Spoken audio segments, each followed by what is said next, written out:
So I've been a writer for a long time, about 24 years, and only recently have I really started exploring the question of what is a writer, who calls themselves writers. So let me see, show of hands, how many bloggers, actual bloggers do we have in the room? Raise your hand real high so I can see. Okay, how many writers do we have in the room? How many people called themselves bloggers and not writers? A couple of you? Okay, we're going to get over that in a minute. A writer basically is anybody who writes, and you commit to writing, and you write on a regular basis. You don't have to get special permission from anybody. You don't go to a class and get licensed. Annie Lamott doesn't tap you on the shoulder 3 times with a Mont Blanc pen and say, I dubbed you a writer. It doesn't work that way. Basically, if you have a habit of writing, if you write on a regular basis and you have a process of writing, you're a writer.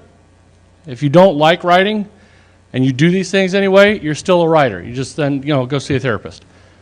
So what is a writer? There are a lot of different words we use for writers, and some of these words actually mean different things. You may be a writer, but you also may be a copywriter, or you may be an author, which an author to me is somebody who writes books, or you may be a playwright or a speechwriter. I like wordsmith. It sounds like hired gun, very gunsmithy, and so it sounds kind of cool. When I hear somebody call me a wordsmith, I feel like extra proud. So I have actually done some of these things. So if you're wondering why, and this is the part where I'm supposed to talk about myself so you understand my credibility, but I'm from Indiana. We don't like to talk about ourselves, so I will do it anyway. I co-authored a couple of books, one with Jason Falls. We wrote No Bullshit Social Media together, and he said he would be here, but then he left, and so when I asked him if he was coming, I thought he understood I meant the whole thing. So everybody who's got your phones, tweet Jason Falls and says, hey, at Jason Falls, E. Deckers is wondering why you're not here at a session. If everybody does this, it may bring him back in. I have been a speechwriter. I was a speechwriter for U.S. congressional campaign. I have been a playwright and a radio playwright. That's actually kind of one of my favorite art forms is radio theater, and I've had several of my plays produced both in the U.S. and Canada. None of my stage plays have been produced because they're not that good.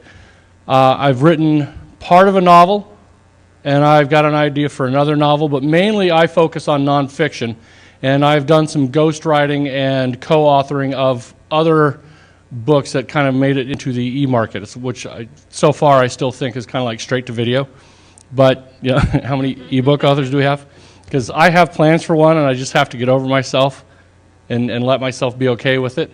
But I've been writing for 24 years. I'm also a newspaper humor columnist, and I've been a weekly columnist for 18 years, and I've got 10 papers in Indiana that carry my stuff because I tricked those people or have pictures of them with farm animals, and they publish my stuff. So that's my background on writing. I know a little bit about the written word, and I'm going to teach you some of the things that I have learned in the 24 years, and I'm going to tell you the things that I have yet to hear anybody say here. Everyone's talking about, write good stuff. Or my favorite one, which I got from Jason, write good shit. And the closest that I've heard anybody come to saying that is Corbett Barr, who said, you gotta write epic shit, right? Well, how do you do that? I was at the speakers luncheon yesterday where they're talking about creating good content that people like, and it's like, okay, what do I do? Well, create it and make it good. Well, how? Well, be passionate. Fine.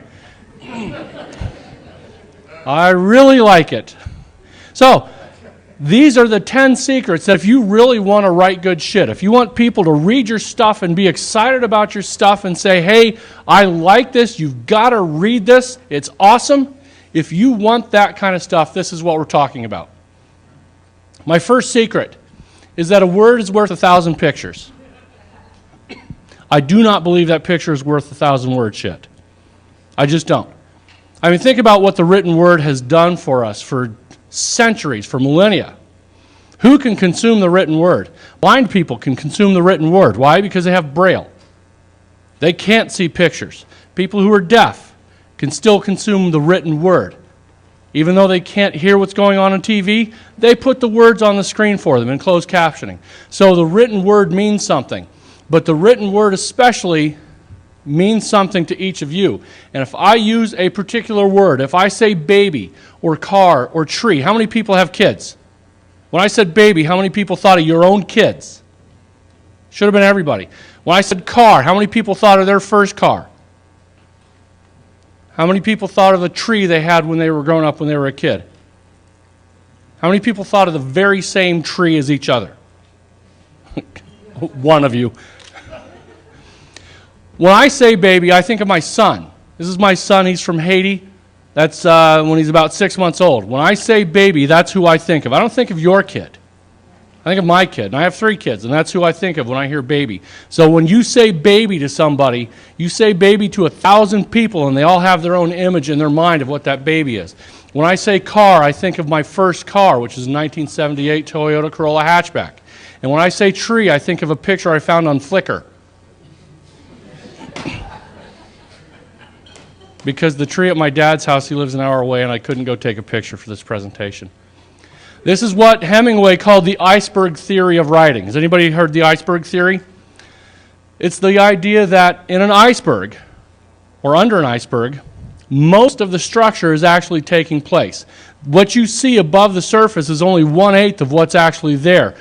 Below the surface is the other 7/8 of the iceberg. And so when you choose words that mean things to other people, you are giving it that extra meaning. And I could actually do a couple hours on iceberg theory alone, but I won't, other than to give you this example. What does that mean to you?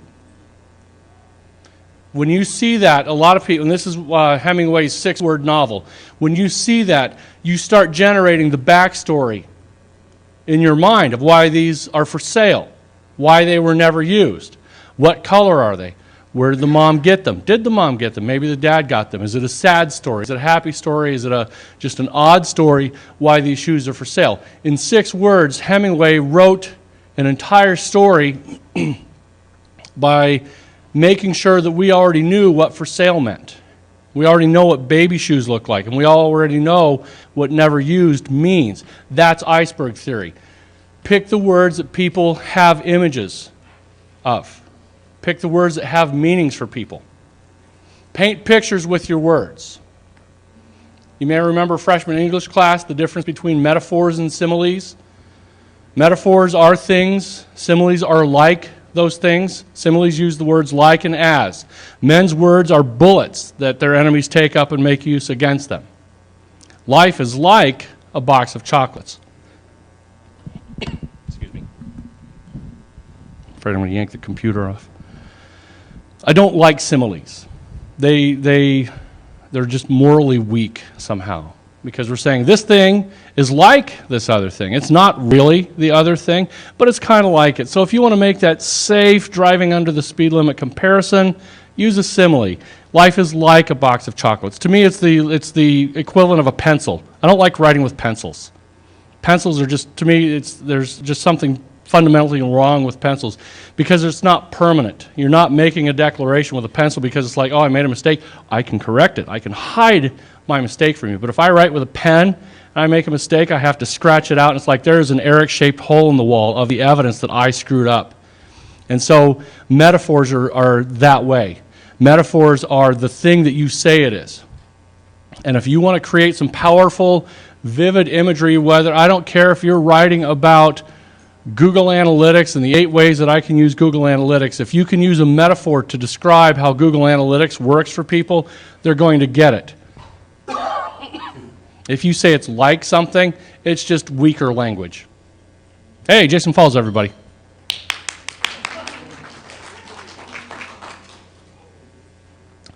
So use metaphors when you write.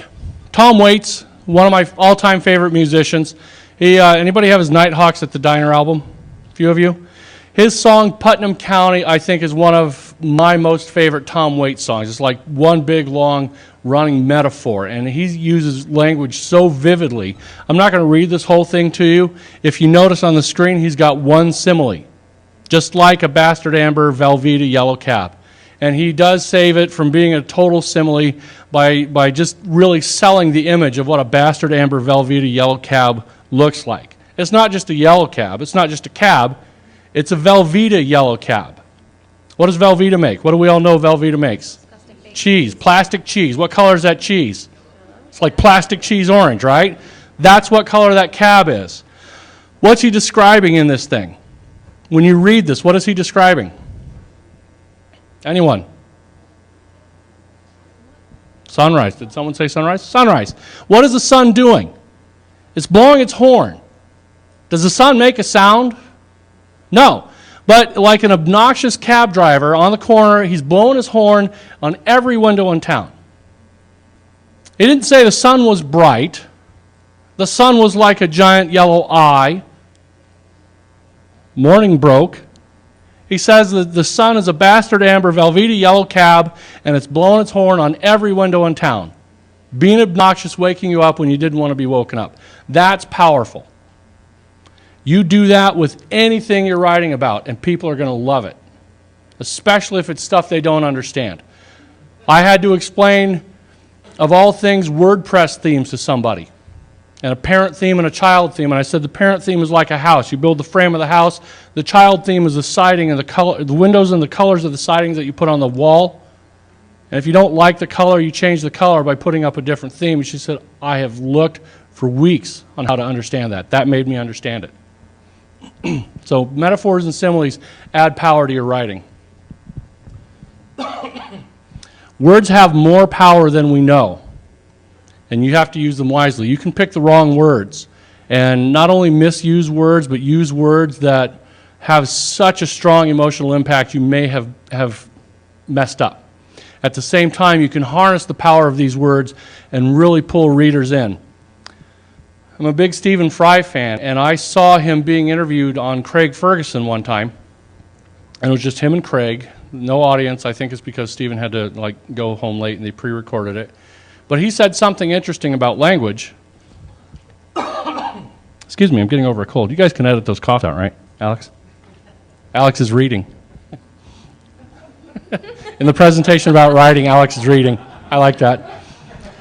So anyway, he said this about language. He said, if you could bring an alien to our world and have them watch TV and have them read the papers and have them listen to the radio and have them experience the language that we use, he would see that we take the very worst things that we do as humans and we misuse that language. When we talk about killing is the worst thing that we do, and we have wars and we torture the enemy soldiers, and we have starvation in other countries. Think about how you use that language every day. My feet are killing me. I had to walk a mile to my hotel. It was torture. I'm starving. Do I look like I'm starving? You're not starving. You didn't die. You weren't being tortured by having to watch that, but we use these in everyday language. And we have become so inured to the idea of what killing and torture and murder and starvation is like that we throw those words away. But he said, if you take the very best of what we do, we meet each other, we fall in love, we get married, we have children, right? That's the best of what we do. That's like the best, most beautiful thing we can do as a people. And yet, if I say the word fuck, people get upset. This is how we make children. This is how we do the best of what we do. But if I say that word, that's a bad word. I can say kill and torture and murder all I want. And that's okay. My favorite phrase to hate, and I really hate this, and if you use it, I hope you hear this and never use it again, is drink the Kool-Aid, right? We drank the Kool-Aid. Do you know what drink the Kool-Aid means? It means 958 people died because Jim Jones made them. And the stupid thing is, it wasn't even Kool-Aid. It was some off-brand drink. But we say drink the Kool-Aid like it's fun, and everyone's drinking the Kool-Aid. They drink the company Kool-Aid. Don't use that phrase. 900 people died and we make fun of it. But we can't say fuck because that's a bad word. So, words have power. They have a lot of power. You don't believe me? Go say the N-word somewhere where you shouldn't. You will see what kind of power that word has. Know the rules and then break them. We had all the rules we learned in 7th grade English. The problem is they screw up our writing. If you follow the rules, you will sound like a 7th grade English teacher. Elmore Leonard said, if proper usage gets in the way, it may have to go. I can't allow what we learned in English composition class to disrupt the sound and the rhythm of the narrative. And your writing, if you're any good at it, if you're even a little good at it, your writing is going to have sound and rhythm. And you can affect that sound and rhythm just by word choices, by alliteration, and picking several words that start with the same letter or end with the same sound. And I cannot tell you the number of times I've had people edit my stuff to make it follow the 7th grade grammar rules, and it totally screws up the sound and rhythm, and then I have to go fix it. I have to go fix what they did. So pick the words and the phrasing that sounds good. And if you've got that voice of your 7th grade English teacher or your sophomore English teacher in the back of your head telling you that's not right, you can't say that, ignore them. Because chances are that rule is wrong to begin with. Half the rules we learned are wrong. You didn't know that. How many people will not ever, under penalty of death, end their sentences in a preposition? Anybody? How many people will not, under that same penalty, split an infinitive? Few of you? What kind of verbal gymnastics do you have to do to make your sentences work when you won't end your sentences with a preposition? This is Robert Loth. We have him to blame for that sentences at the end of the preposition rule, right? The problem is, it's wrong. That's a wrong rule. It never should have been a rule. Robert Loth was a 17th century Latin scholar. And as we were developing the rules for the English language, he, being a scholar, being a learned man, said, well, I'm going to help develop the rules that we use for this language. And so I'm going to take the rules that we use in Latin, and I'm going to apply them to the English language. Well, in Latin, the way a sentence is structured, you cannot put a sentence, preposition at the end of the sentence. It just doesn't work. It doesn't go. You also cannot split an infinitive, to run, to walk, to shop, to sleep, to eat. Because those are two-word infinitives. In Latin, there is no such thing as a two-word infinitive. You just can't split one word. So they said, therefore, you can't split an infinitive in English. But you can. There's no rule, there's no actual valid real rule that says you can't, other than this guy. He's dead. What does he care? So are those 900 people who drank the Kool-Aid. Huh? So are those 900 people that drank the Kool-Aid. Yes, but we're not talking about them. So we do things like ending sentences with prepositions, and I will admit that there are times that is a correct rule to follow, but there are other times when it's not, right? You're walking down the street with a friend, and you smell something funny, and you realize that they stepped in something. How many people will say, in what did you step? Let me see, come on. Show me your hands. I will say, in what did you step? No one. What are you going to say? What did you step in? That is a correct rule. You can say that. That Robert Loth will not spin in his grave. Well, he might. He might spin in his grave if you say that, but your 7th grade English teacher will not.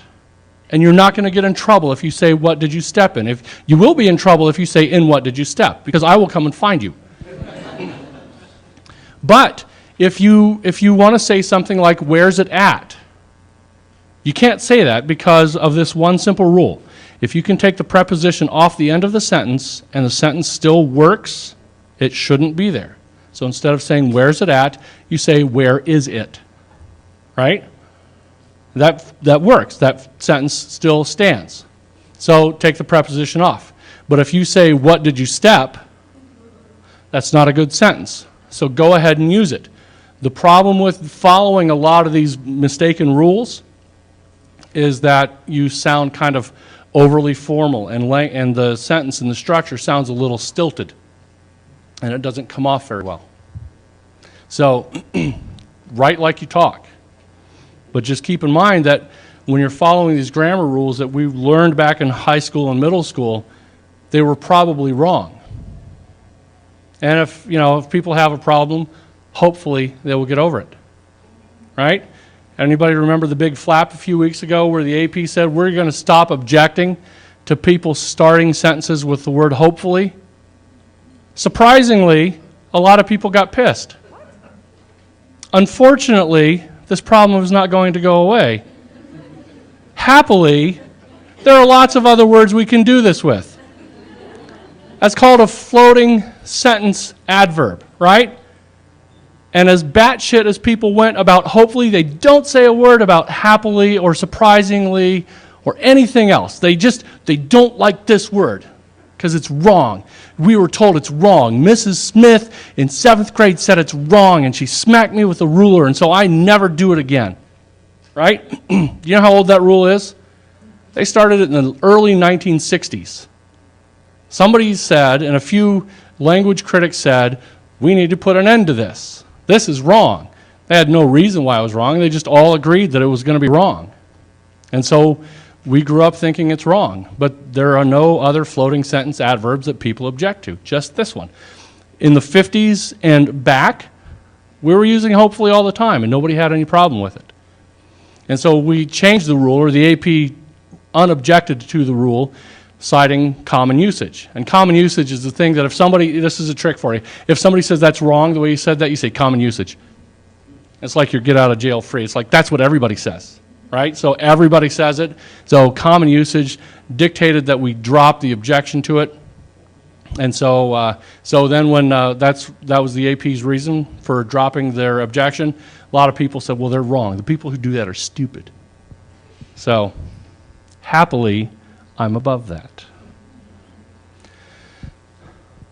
Next thing, if you want to add a lot of impact to your writing, write 3 to 5 solid leads. You spelled leads wrong. This is an old newspaper term. They spell lead this way because lead is L-E-A-D, right? What do they set metal type with back in the 40s? Lead. L-E-A-D. So you can always tell an old school newspaperman and newspaperwoman by how they spell lead, L-E-D-E, because they didn't want to confuse it with lead. So write 3 to 5 solid leads. Now this is a trick that another favorite writer of mine, Hunter S. Thompson, used to do. This made his writing very, very powerful because he would write 3 to 5 leads in a row rather than one strong opening sentence and then a bunch of boring supporting stuff. He would make that boring supporting stuff just as strong and dramatic as that first sentence.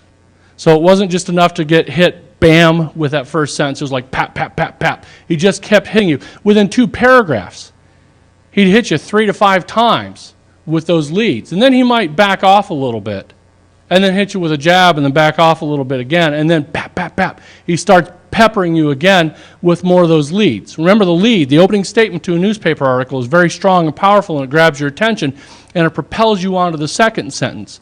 But most writers, most bloggers, most journalists I know lose that second sentence. The second sentence is supposed to bring you to the third, right? It makes most of us want to click close.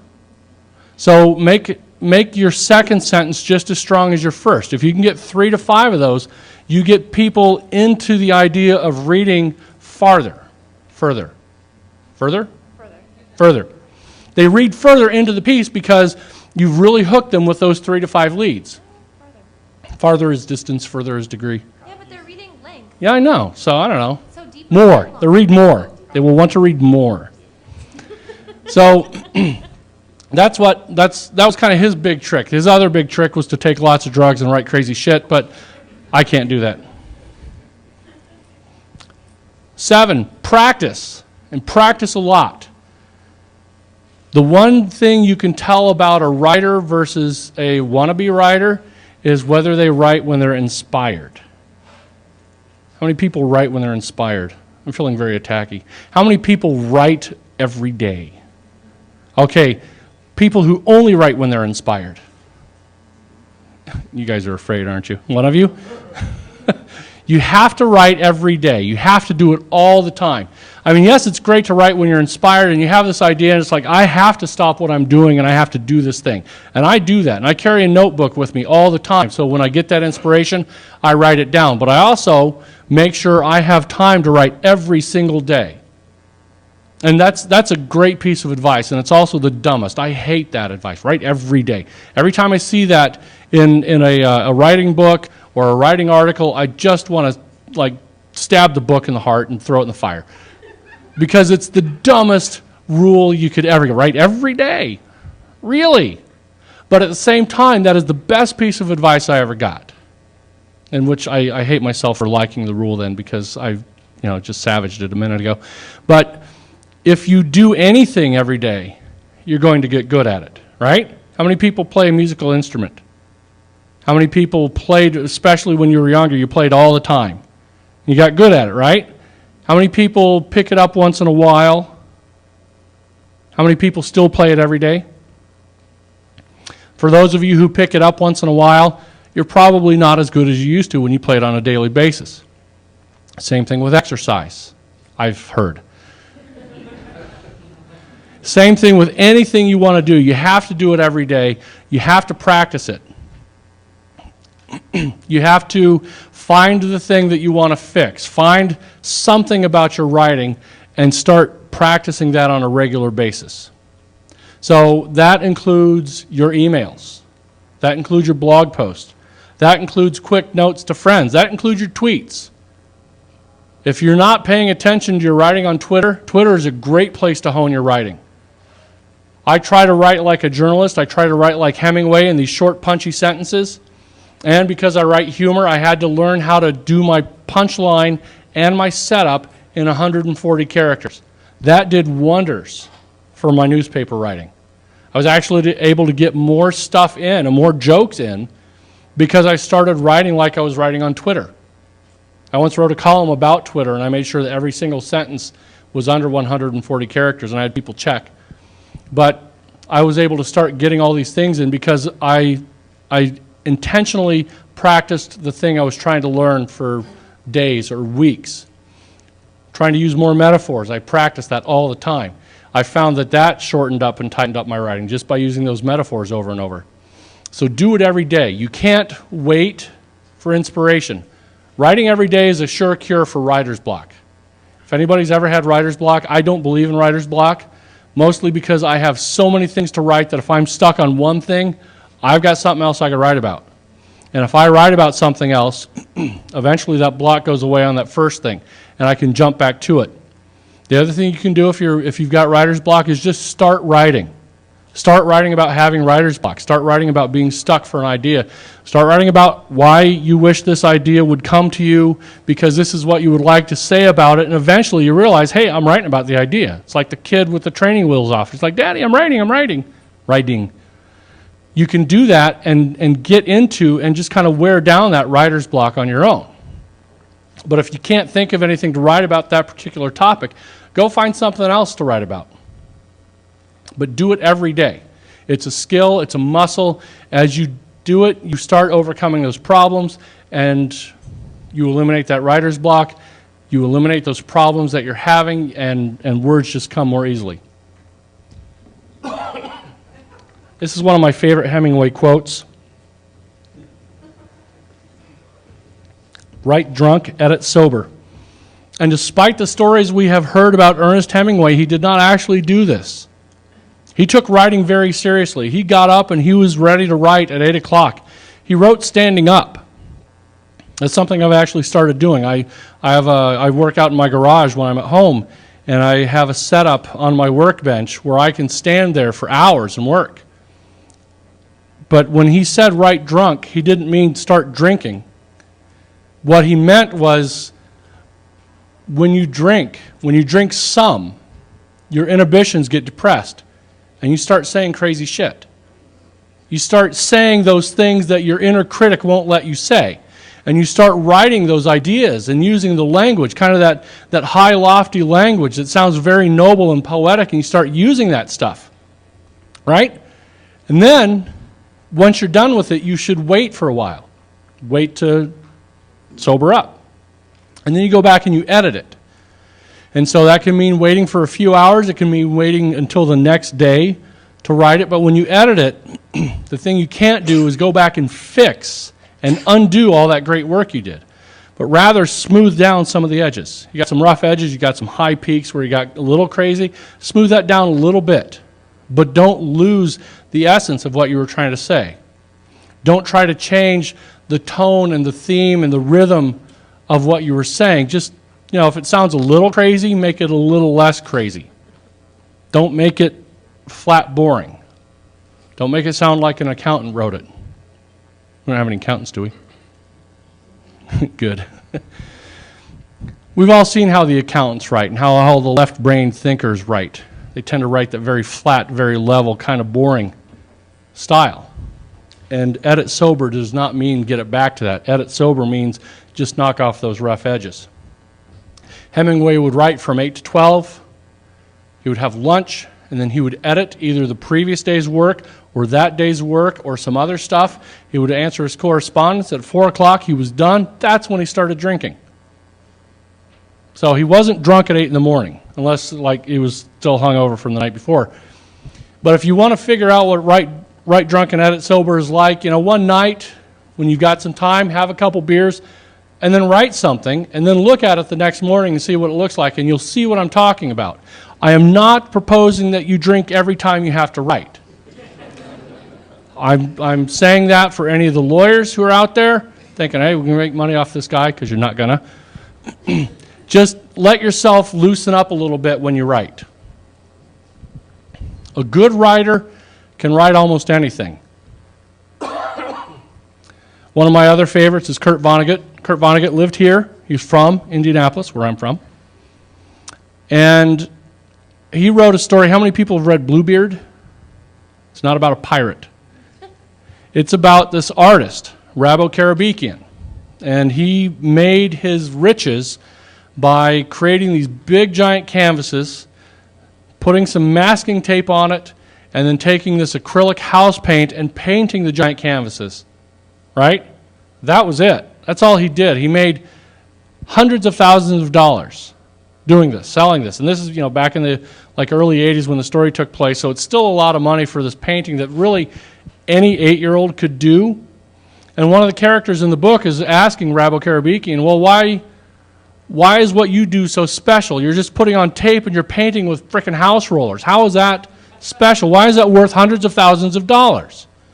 And so Karabekian has he's in his studio in this potato barn, and he's got this small canvas in front of him, and he takes some dirt that he finds in this little knothole on the floor, and he rubs it on his thumbs, and then with his thumbs he starts sketching his friend, and does this beautiful sketch with the dirt on his thumbs.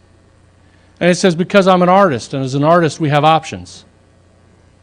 And so you're not just some schmuck who's putting masking tape and paint on a canvas. You're a guy who can actually do some good stuff. But I choose this. That's what makes a good writer good. You've got those options. You don't have to write blog posts. You can write books. You don't have to write books. You can write advertising copy. You don't have to write advertising copy. You write poetry. But you've got that other thing to fall back on. And so a good writer can do anything or write anything. And for people, it always kills me when I talk to people who they say, oh, you don't have experience in this, you only do this. Well, I've done those. The only thing I hate writing is technical manuals. I won't write technical manuals. Anything else, I can write it because I've written for 24 years. I kind of know how to do it. I don't know if you knew this, but Kurt Vonnegut was a sports writer for about 7 words. I don't know if you've heard the story. Back in the 60s, one of his first professional writing jobs was to go to Sports Illustrated. He worked for Sports Illustrated. And they gave him a story. Some racehorse had gotten out of its paddock. It had jumped over the fence and run off. And so they sat him at a typewriter and they said, write the story. And so he's sitting at the typewriter and he's sitting and he's sitting. He sat for like a half an hour. Finally wrote that. The horse jumped over the fucking fence, and then he left. He was a sports writer for that long, but we still remember it. But he's got those options. He actually went and taught at the Iowa Writers' Workshop and became a teacher, and then he became a novelist, and then he became one of the most successful novelists that we've had in this century. You may have noticed that up to this point, all of the writers I have chosen are dead. Tom Waits has been dead since '78. His voice just hasn't caught up yet. But everybody else, I recognize that they are not shining examples of the way we should live our lives. Hunter S. Thompson, Ernest Hemingway, they both kind of came to an untimely end. Kurt Vonnegut died here because he slipped, but he was a smoker. So I'm not advocating living our lives like this, but at least recognize that these guys did some pretty cool stuff. But this brings me to my 10th point. Your words are not your babies, especially if you haven't been writing long, or if you have been writing long, but you've been doing it all on your own, and you go get edited professionally for the first time. Your first inclination is to shriek at the top of your lungs that these are my babies, you're killing them, right? How many people have been edited and you felt that way? If you haven't actually said that out loud, you at least felt that way. It's like, what are you doing? This piece was perfect. I did that when I was 20 years old, and I was writing for my college paper, and somebody edited me for the first time, and I got upset. I was like, but I wrote it. It was fine. Well, but we want it better. I was actually insulted. What do you mean better? It's my first piece ever, and I if I look back at it now, I'm sure it looks like crap, but at the time I thought it was awesome. Your words are not your babies, and your editors are there to make you better. And the cool thing about editors is it's not their name on your work. And so they make you look smart. And so this is Leslie O'Neill. I've never met Leslie face to face. She was my development editor on Branding Yourself, which I wrote in 2010. And then Jason and I started writing in No Bullshit Social Media in 2011, and I asked for her to be my editor because she pissed me off so much, and I hated it when she edited me so much that I would just get angry. It didn't help that I was re-editing and rewriting my stuff at 2 in the morning. I'm like, frickin' Leslie, just hate her. She doesn't like me. And I would get mad at her. And I would, whenever she had comments in the manuscripts, I would write back angry retorts as to why this was important to have this way. And it was like Captain Picard in the one movie with the Borg, and it said, draw the line here, this far, no further. I was like, I'm Captain Picard defending myself against the insurrection of Leslie O'Neill, the Borg editor, who's just hacking up my stuff. And then, luckily, I didn't send it because I was so tired I couldn't get it done. And I'd go back the next morning, and I'd read the same stuff that she had been, saying the night before, like, why did you do this? And what's this for? And when I'm reading it the night before, it's, why did you do this? What's this for? What's this mean? Next morning, it's like, why are you doing this? What is this for? It's like, oh, she's being helpful. Even like 2 years ago, when I've been doing this for a while, I should have known better. Luckily, I never sent those off, right? So then when it came time, and my editor, Catherine, said, well, who do you want to edit your book? I was like, Leslie. Please get Leslie because she's really good. Why? Because I hated her. She kicked our asses. I did make a mistake one time. She wrote in a chapter, you write like a blogger, right? Well, I am a blogger. That's my job. I blog for other companies. I've been doing that since 1997. So yeah, I write like a blogger. Well, it was late. I got offended, and I said, when you write like a blogger with a sneer, like you just stepped in something, I get offended. Because this is my job and this is my livelihood, and me doing this is what got me to this point. And so I don't like it when you say it that way. And then I hit send. And then I woke up 4 hours later, at 6 in the morning, and I went, oh shit, was that a dream? I went down to my inbox and saw that no, it was not a dream. It was real. I had sent this off, but I thought she's in California, I'm in Indiana, they're 3 hours behind. Maybe she hasn't opened it, and I sent her this email. I said, please, oh please, oh please, don't open the email that I sent you. Just assume that there's something in there that makes me look like more of an ass than I really am, and don't open it, please, whatever you do. And she writes back, too late. I said, I am so sorry. So she was so good, though, that she made our book sound great. So I always like to give her credit and use that as the last point to tell you why you need to find a good editor. You need to find somebody who is going to make you mad because they tell you stuff about your writing that you don't want to hear. That is not going to be your mom. Your mom is going to look at it and say, "Oh, you did a fine job. I'm so proud of you." But you want your mom to be proud of you, but that doesn't help you become a better writer. So your friends aren't going to be good editors either. The person who's going to be a good editor is a writer who is at about the same level you are, and you don't like each other professionally. Maybe you like each other personally, but you like your rivals. And when they announce that, hey, I've got an article coming out, or hey, my new book's coming out, you hope a plane falls on them.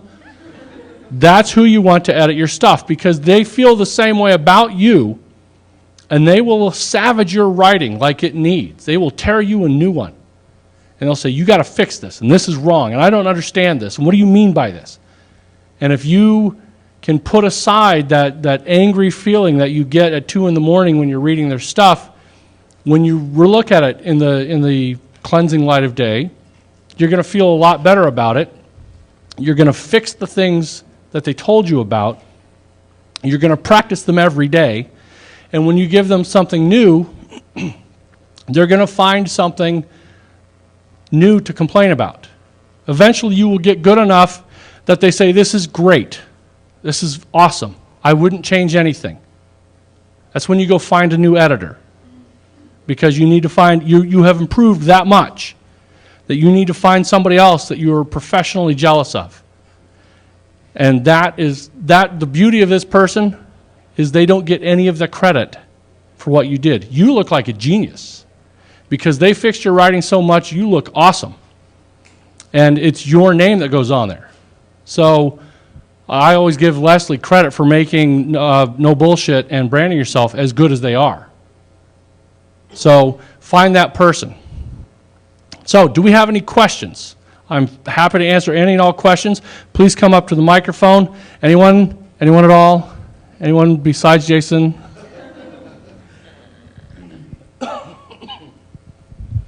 Hello, I'm Jason Falls. Hi, Jason. Good to meet you. So I just want to disagree with one point before I ask a question. The point I want to disagree with is I think that you should write drunk, edit drunker, and choose co-authors on crack. My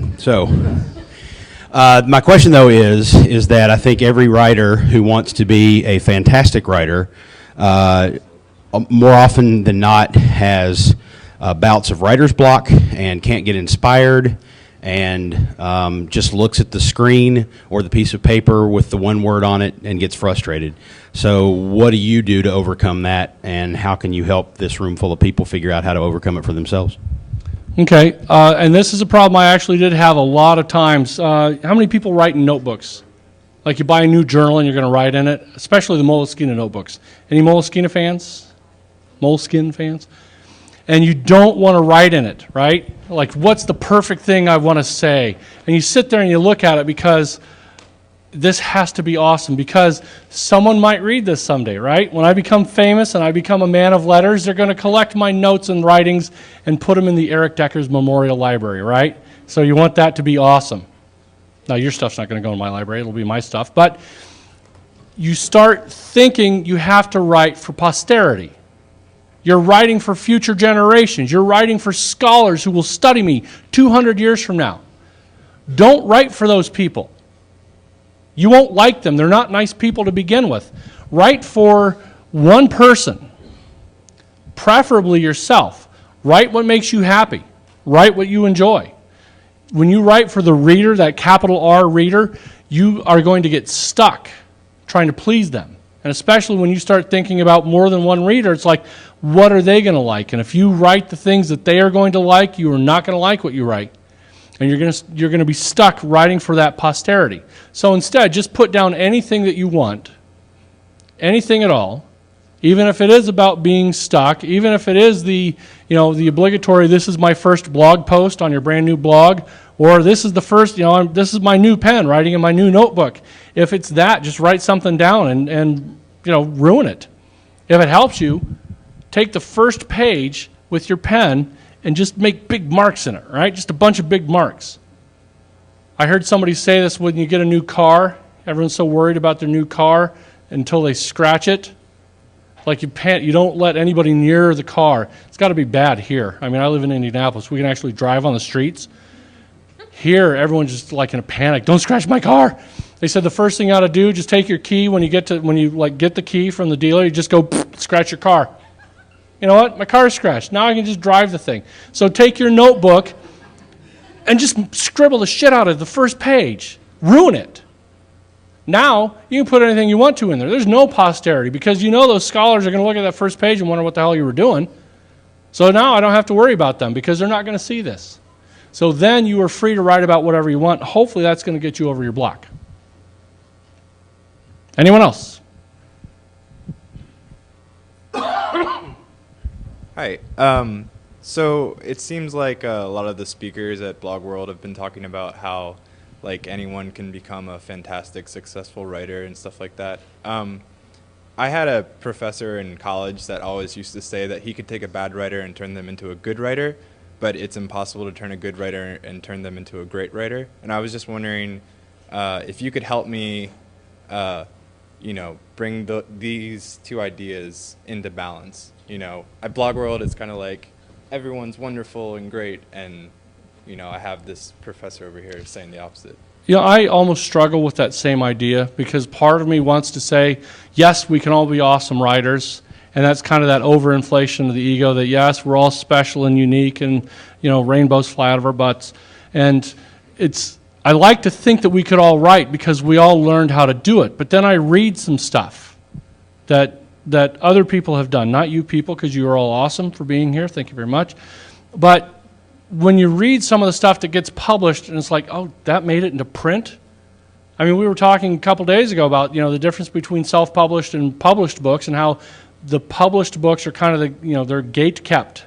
And we get the good stuff. And I read some of that stuff and it's awful. It's like, how did you drug the publisher into, getting that in there? You sneak it into the presses? It's awful. And there are people who write awful, awful stuff. And I struggle with that with this idea that everybody can do it and that it's an egalitarian activity, and then I look at the real reality of it and see that not everybody can be that good. If you want to be good, it does go back to that practice every day and being intentional on fixing the problems that you have and finding the new techniques that you want to do. And the only way that you're going to be great is to do it all the time. And that question I asked at the beginning, are you a writer? You have to think of yourself as a writer. You have to act like a writer. You have to write constantly, and when you're not writing, you're reading. And you're reading other people who are better than you, people that you want to be, people you wish you could be, and read their stuff and then steal it and incorporate it into your own stuff and practice writing that way. That's what's going to make you a great writer. And it's going to take a long, long time. It's not going to take months. It's not going to take a couple years. It'll take many, many years. But if you love it and you are passionate about that, that's what's going to make you a great writer.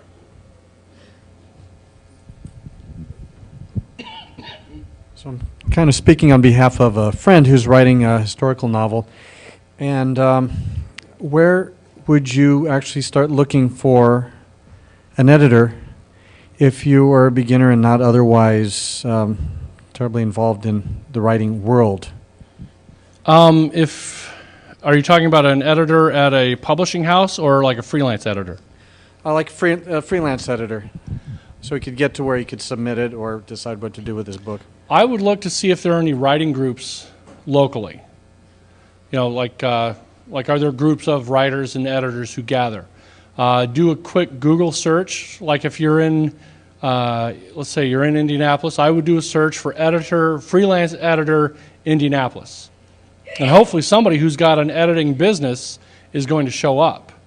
And if not, then you start checking some of the trade publications like Writer's Digest, and there are professional editors who advertise their services in the back of the magazine. So there are plenty of ways to find freelance editors, and those are going to be the best people to find. Leslie, the woman whose picture I showed, she is one, and if you want, I can put your friend in touch with her. Okay, thank you. Anyone else?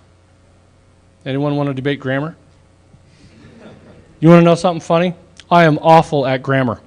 I know the rules. I could not tell you what the rules are. I learned the difference between subject and object 5 years ago. People give me money to write shit, and I just learned that. I too am awful at grammar. I have a question. I have a blog where it's part diary, like travel log, because it's food, fashion, travel, and then it's part informational, like, oh, and you can find these Prada shoes over at the museum. You know, they're having a Prada exhibit, and you can, you know, and then I write about Prada shoes that I have, that kind of thing. What I do is what you suggested. I read authors that I love, and I pick up their language. My question to you is, if you're writing, and would you put off your fan base if you have different styles of writing on each post? So maybe one post you write kind of like Hemingway, and the next post you kind of write like Scott Fitzgerald, and next one maybe, I don't know, someone else. Is that off-putting? It can be if you make a regular habit of it. Like if you are randomly picking styles, new styles every day, then that can be a little off-putting. But what you'll find is if you go back and forth between two styles, you'll start to merge those styles. And and they go from here like this, and then pretty soon you're doing this, and then you have the style that somebody else is going to emulate. So so that's, every writer steals from every other writer. There's no original style.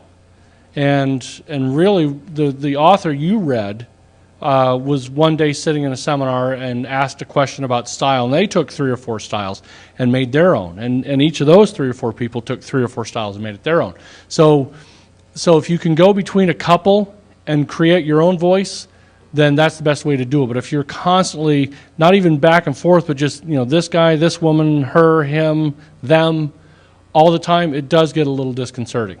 Now if the voices are similar, like you pick people who all write like Hemingway, it's not that noticeable. Thank you. Thank you. Anyone else? How are we doing on time? All right, well, thank you very much.